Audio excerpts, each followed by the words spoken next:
Shalom, bagaimana kabarnya saudara? Dalam keadaan seperti sekarang ini memang tidak begitu mudah. Tetapi saya percaya satu hal bahwa kasih Tuhan, pemeliharaan Tuhan selalu nyata di dalam kehidupan kita. Yang paling penting adalah kita tetap bersandar, berharap, berdoa kepada Dia. Mari saudara, tenangkan hati sebentar, ya, rileks sebentar, tinggalkan dulu berita-berita tentang pandemi ini. Mari kita arahkan hati kita kepada Tuhan. Kita berdoa. Hamba-Mu menyerahkan jemaat-Mu yang sedang mengikuti ibadah ini ke dalam tangan-Mu ya Tuhan. Kiranya kasih-Mu tetap sertai mereka. Dan kiranya Tuhan firman-Mu yang boleh menguatkan, meneguhkan kami. Agar di dalam kehidupan kami tahu apa yang menjadi kehendak-Mu. Dan kami juga tahu bagaimana untuk menanggapi, meresponi kehendak-Mu. Terima kasih Tuhan. Kami menyerahkan waktu ini ke dalam tangan-Mu. Dan kiranya Tuhan, Engkau yang tutup bungkus hamba-Mu ini. Dan pakai hamba-Mu ini untuk membagikan apa yang sudah Dia dapatkan di hadapan-Mu, yang sudah Dia gumulkan di hadapan-Mu bagi jemaat-Mu, agar itu menjadi berkat bagi kami semua. Di dalam nama Tuhan Yesus, kami berdoa. Amin. Saudara, satu kali, itu kejadian waktu saya baru pelayanan tahun kedua di Taiwan, saudara. Satu hari seorang jemaat dia datang kepada saya dan dia minta saya untuk ikut dia ke kota yang lain. Ya, saya tinggal di Taipei, pelayanan di Taipei, lalu saya diajak untuk pergi ke Kaohsiung. Kenapa? Karena di sana dia buka sebuah usaha yang baru. Dia buka sebuah toko yang baru dan dia ingin saya mendoakannya. Semua sudah siap. Semua sudah siap dan dia bilang kepada saya, dia bilang, yuk Cuantao, ya waktu itu saya masih penginjil dan diajak saya, dia bilang, 我们去为我的店为我的新店祷告. Dia bilang, mari kita pergi dan tolong doakan toko saya yang baru ini. Di dalam perjalanan yang cukup lama, karena perjalanan dari Taipei ke Kaohsiung itu sekitar hampir 4 jaman, ya di dalam mobil, saya ngobrol dengan dia, lalu saya tanya usahanya ini sudah berapa lama dia mempersiapkan segalanya, lalu dia cerita.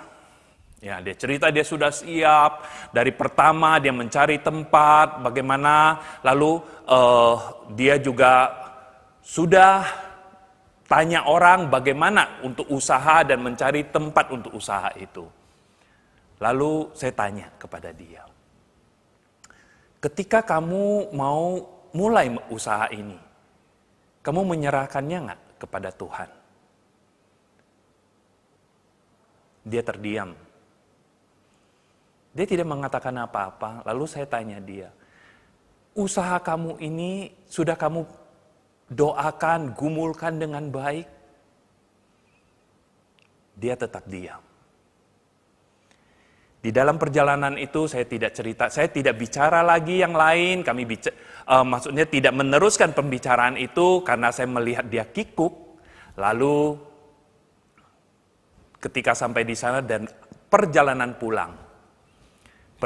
pulang saya bicara dengan dia. Setelah saya doakan, saya bilang, engkau memulai usaha ini dengan tidak berserah kepada Tuhan. Lalu kenapa sudah jadi, sudah mau mulai sudah mulai mau buka, kamu minta didoakan? Jawabannya saya yakin semua sama. Ya, kita juga mungkin saudara kalau ketika minta didoakan untuk usaha yang baru atau pindah rumah atau yang lain, kita punya pemikiran bahwa saya ingin diberkati usaha saya ini. Pertanyaannya adalah ketika mau memulai atau belum memulai, sedang sedang mempersiapkan pemikiran-pemikiran mau cari tempat, apakah berdoa menyerahkannya kepada Tuhan? Itu yang terpenting, bukan di bagian akhirnya. Minta Tuhan berkati, sekarang saya sudah kerja, saya sudah siapin semua. Lalu, Tuhan, Engkau tinggal memberkati saja. Kehendak Tuhan, keinginan Tuhan apa sih? Bukankah Dia ingin ketika kita mulai berjalan, ketika kita keluar dari rumah, Dia ingin supaya kita menyerahkan hidup kita kepada Dia. Bukankah demikian? Nah, kembali ke kejadian ini. Coba renungkan, saudara. Jikalau setelah saya doakan lalu usahanya gagal. Saya bukan mendoakan dia gagal ya. Tetapi kalau misalnya dia gagal, lalu bagaimana? Apa yang ada di dalam pikirannya dia? Apa yang ada di dalam pikiran saudara? Apakah terlintas di dalam pikiran saudara, oh Tuhan tidak memberkati saya. Percuma, didoakan sama pendeta, didoakan sama penginjil, juga nggak ada gunanya. Tuhan nggak berkati kok. Tetapi kalau usaha itu berhasil, apa yang terjadi? Apa yang ada di dalam pikirannya? Apakah ada pemikiran bahwa ini berkat Tuhan, atau ini penyertaan Tuhan, atau Tuhan membukakan jalan semua ini, dan ini adalah kehendak Tuhan, ini adalah rencana Tuhan? Cenderung, saudara, manusia cenderung ketika berhasil menganggap bahwa itu adalah keberhasilannya dia, pemikirannya dia, kekuatannya dia. Saudara, tema kita malam ini adalah kehendakku atau kehendak Tuhan. Saya akan membacakan satu bagian daripada firman Tuhan, saudara bisa menyimaknya. Satu ayat saja, hanya satu ayat. Dari Matius pasal 26 ayat 39. Ini adalah satu ayat yang ada di dalam perikop tentang Taman Getsemani. Di mana Tuhan Yesus pada malam sebelum dia dijual, sebelum dia disiksa, dia berdoa di sana. Saudara, di ayat 39, di sana dikatakan apa? Maka ia, yaitu Yesus, maju sedikit lalu sujud dan berdoa katanya, ya Bapakku, jikalau sekiranya mungkin, biarlah cawan ini lalu daripadaku. Tetapi janganlah seperti yang ku kehendaki, melainkan seperti yang Engkau kehendaki. Oke. Pernahkah atau saudara pernah berdoa seperti demikian? Setelah berdoa lalu banyak kata-kata dikeluarkan, lalu katakan kepada Tuhan, Tuhan, jangan kehendakku, tapi kehendak-Mu. Saudara, jikalau melihat dari satu perikop ini, yaitu dari ayat 36 sampai dengan ayat yang ke-46, di dalam bagian ini, di dalam ayat 39 ke bawah, kita akan menemukan apa? Tuhan Yesus pada saat itu di dalam kemanusiaannya, dia berdoa berapa kali dengan doa yang sama. Bapa, jikalau sekiranya mungkin, biarlah cawan ini berlalu daripadaku, tetapi bukan kehendakku, melainkan kehendak-Mu yang jadi. 3 kali. Mengapa Tuhan Yesus berdoa 3 kali? Dengan doa yang sama. Ada jeda waktunya, tetapi dia balik lagi, dan dia berdoa yang sama, jeda waktu lagi, dia balik lagi, dan dia berdoa lagi. Dengan doa yang sama. Kenapa? Mungkin kita akan mengatakan, seperti nanti kita akan bahas, dia lemah, karena dia manusia, dia juga takut, dia juga gentar. Tidak salah. Tetapi yang saya pikirkan adalah satu hal, apakah Tuhan Yesus tidak tahu kehendak Bapa bahwa dia datang ke dalam dunia ini adalah untuk menjadi domba penebus dosa yang harus, dan dia harus menjalani jalan salib itu disalib. Apakah dia tidak tahu? Saudara, di dalam perjanjian lama itu sudah ditulis. Jikalau di dalam kemanusiaan Tuhan Yesus adalah 100% manusia, 100% Tuhan. Oke, di dalam kemanusiaannya dia takut, tetapi bukankah dia tahu kehendak Allah? Jikalau sudah tahu kehendak daripada Bapa, kenapa dia berdoa sampai 3 kali?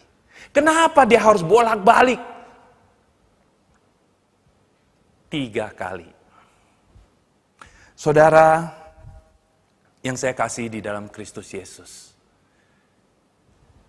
ada 3 hal yang kita bisa pelajari di sini sebagai jawaban dari mengapa itu dilakukan. Karena Tuhan Yesus mengajarkan kepada kita, dia memberikan sebuah teladan kepada kita. Bagaimana kita di dalam kelemahan kita, kita harus bagaimana terhadap kehendak Tuhan. Mungkin pada saat itu keinginan atau kehendak daripada Tuhan Yesus adalah, Bapak kalau boleh singkirkan. Bukan basa-basi ketika Tuhan Yesus berkata, Tuhan, Bapa, biar kehendakmu yang jadi, bukan kehendakku. Yang pertama, kita harus menyadari bahwa kita ini terbatas. Kita ini lemah. Kita harus sadari itu. Ini yang pertama. Mengapa? Karena kedagingan kita, dosa, membuat kita takut, membuat kita lemah, membuat kita tidak berdaya, membuat kita terbatas. Sehingga sangat wajar sekali kita diberikan sebuah teladan bahwa enggak apa-apa mengakui keterbatasan kita di hadapan Bapa, karena Bapa pun mengerti siapa diri kita ini sebenarnya. Sangat wajar.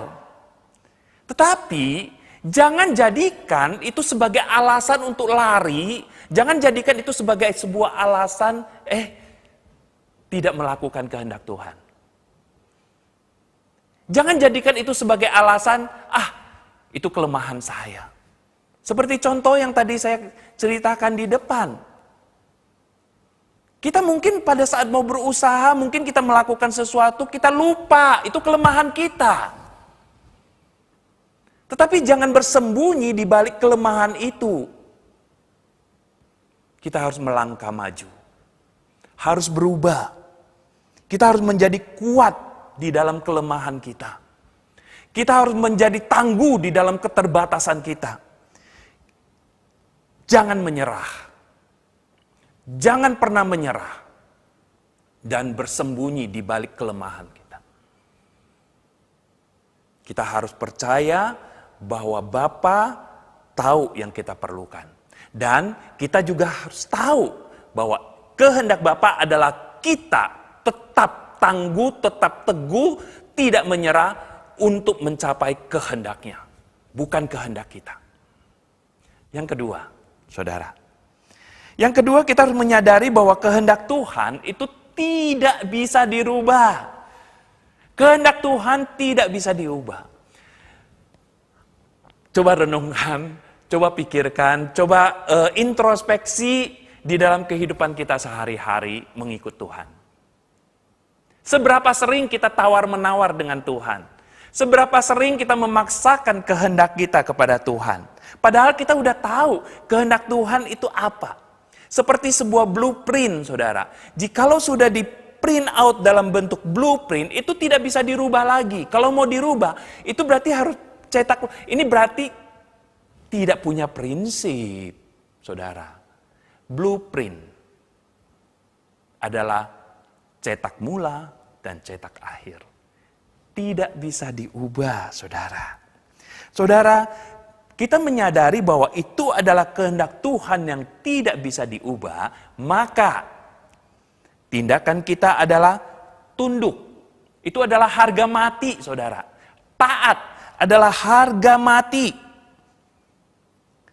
Ketika taat, kita percaya bahwa Tuhan memberikan kekuatan. Bukankah demikian ketika Tuhan Yesus di Taman Getsemani, dia berdoa sampai 3 kali, dia bolak-balik, dia menyatakan kelemahannya, dan dia tetap memilih untuk taat, dan ketika dia taat, Tuhan memberikan kekuatan untuk menjalani kehendak Tuhan.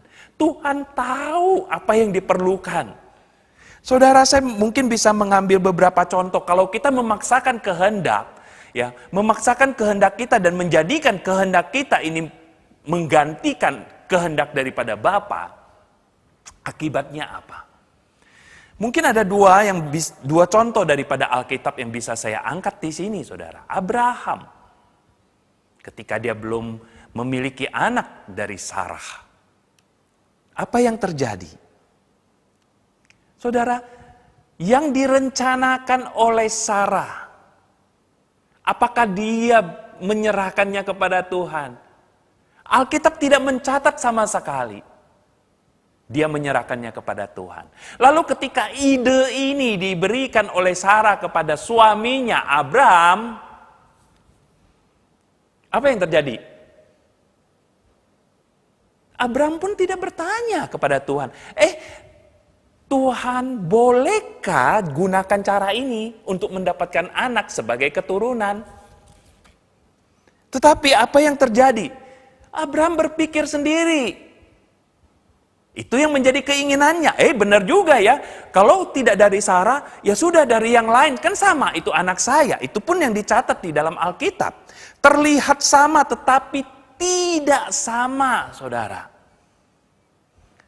Karena di dalam Alkitab dikatakan Abraham berpikir, mungkin dengan cara demikian Tuhan memberkati saya dengan anak. Tetapi ketika Tuhan membiarkan itu berjalan, ini bukan Tuhan membiarkan, tetapi di dalam rencana Tuhan memang ada seperti itu. Engkau memilih, engkau yang jalani. Ketika Abraham mengambil Hagar untuk menjadi gundiknya, dan Sarah berkata apa? Dari gundikku akan melahirkan seorang anak di bawahku, dan anak itu adalah anakku. Pada saat itu, pada masa itu, kultur di sana ya seperti begitu. Tetapi kenyataannya, apakah itu kehendak Tuhan? Saya yakin saudara tahu jawabannya. Saudara, lalu yang kedua, contoh yang kedua tentang nabi tua dan nabi muda, saudara. Yang ada di dalam 1 Raja-Raja pasal 13. Satu pasal itu berbicara tentang seorang nabi muda dan seorang nabi tua. Seorang nabi muda yang ditugaskan oleh Tuhan untuk pergi bertemu dengan Yerobeam yang sedang mempersembahkan persembahan di Mezbah. Saudara, pada saat dia menyampaikan firman Tuhan itu, di sana dikatakan atas perintah Tuhan dia berbicara. Atas perintah Tuhan dia berbicara. Saudara, mujizat terjadi. Ketika Yerobeam marah, dia menunjuk kepada nabi muda itu, apa yang terjadi? Tangan Yerobeam tidak bisa ditarik kembali. Berarti itu memang benar kehendak Tuhan, kan? Itu yang disampaikan oleh Tuhan melalui nabinya. Lalu Yerobeam minta supaya didoakan supaya tangannya bisa ditarik kembali.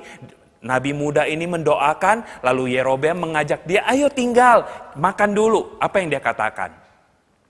Dia tahu kehendak Tuhan di depan. Tuhan ingin saya melakukannya, melakukan kehendak Tuhan. Tidak boleh tinggal, tidak boleh makan, tidak boleh pulang di jalan dengan jalan yang sama. Akhirnya dia pergi. Nah, saudara, kehendak Tuhan yang mana? Jelas kan? Lalu ada seorang nabi tua. Anak-anaknya melihat kejadian itu, dia pulang, dia cerita sama papanya, nabi tua ini. Lalu nabi tua ini, siapkan keledaiku. Lalu dia kejar nabi muda itu. Ketika ketemu, hai teman, yuk makan dulu. Tapi dia bilang apa? Nabi muda ini kembali mengatakan sekali lagi, kehendak Tuhan itu apa? Tetapi Nabi tua ini di dalam ayat yang ke-18, dia bilang apa? Tuhan berfirman pada saya. Tuhan berfirman pada aku bahwa mengajak kamu untuk tinggal dulu, makan dulu. Tetapi lihat catatan Alkitab di bagian akhir dari ayat 18. Di sana ditulis, tetapi ia, Nabi tua itu, berbohong kepadanya. Kehendak Tuhan tidak bisa ditawar-menawar. Tidak bisa dirubah begitu saja. Tidak, saudara. Kehendak Tuhan, begitu perintah Tuhan, kehendak itu keluar dari mulutnya, A adalah A. Tidak bisa dirubah, oh ini A, nanti jadi B. Tidak, saudara. Tuhan bukan Tuhan yang berubah-ubah, saudara. Jangan dipikirkan seperti itu, ya. Oke.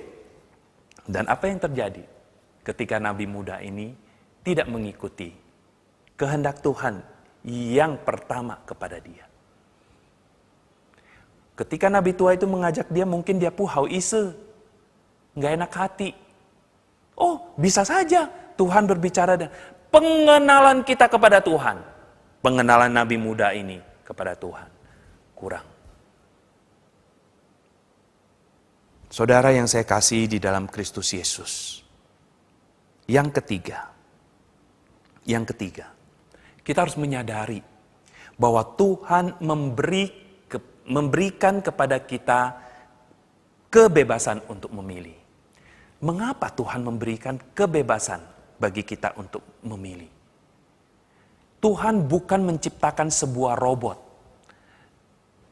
Tuhan menciptakan seorang manusia yang sama seperti dia. Dengan wujud dan rupa daripada Allah. Saya sering di dalam bimbingan pranikah ketika mengajar atau sharing tentang anak.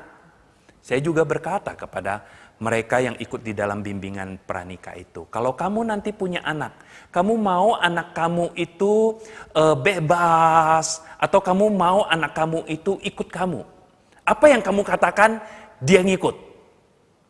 Maunya yang mana? Sering kali kita berpikir bahwa kita ingin anak kita tuh nurut kepada kita. Kita ngomong apa dia ngikut. Itu bukan kehendak Tuhan.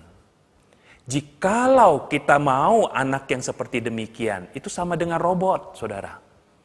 Engkau suruh dia nangis, dia nangis. Suruh ketawa, dia ketawa. Suruh diam, diam. Mau punya anak seperti itu. Tuhan menciptakan manusia tidak seperti itu. Tuhan memberikan kebebasan untuk memilih. Memilih taat atau memilih tidak. Memilih kutuk atau memilih berkat. Mana yang saudara pilih? Dan apa sebenarnya yang menjadi kehendak Tuhan?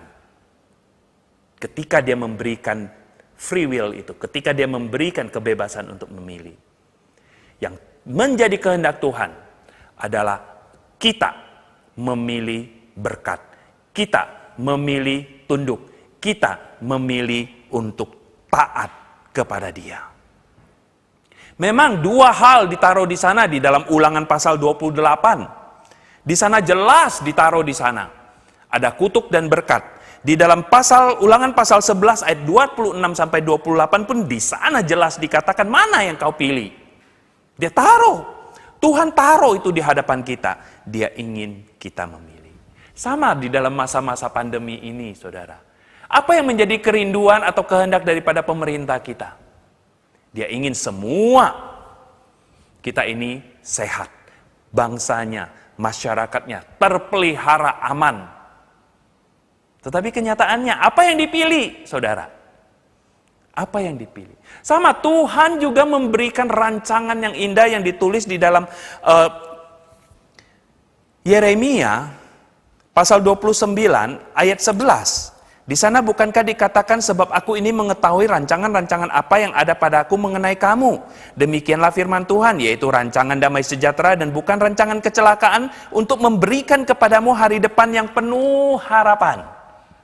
Itu yang Tuhan inginkan. Itu kehendak Tuhan bagi diri kita. Lalu apa yang kita pilih? Kita memilih rancangan kita sendiri? Saya sering nonton berita, saudara. Sekarang ada satu iklan yang diberikan oleh Satgas, saudara. Di akhir daripada iklan himbauan itu dia tulis apa? Pakai masker, harga mati. Tidak pakai masker, bisa mati, saudara. Di situ sudah jelas dia berikan. Lalu apa yang kita pilih? Jadi, saudara yang saya kasih di dalam Kristus Yesus, kita harus bisa mengerti. Mengerti bagaimana kehendak Tuhan, apa yang menjadi kehendaknya di dalam kehidupan kita. Dan kita harus menaruh kehendak kita di bawah kehendak Tuhan. Karena kehendak kita, saudara, lebih sering cenderung membawa kita kepada kebinasaan. Tetapi kehendak Tuhan membawa kita kepada hidup yang kekal. Saudara yang saya kasihi, di dalam masa-masa pandemi ini, saudara kita mungkin stres, kita mungkin pusing, ya. Seperti tadi malam ketika saya ngobrol-ngobrol dengan seorang dokter, dokter itu berkata begini, pandemi ini, virus ini seperti arisan, saudara. Tiba-tiba semua kena. Sini udah kena, nanti semua ngikut di sana semua.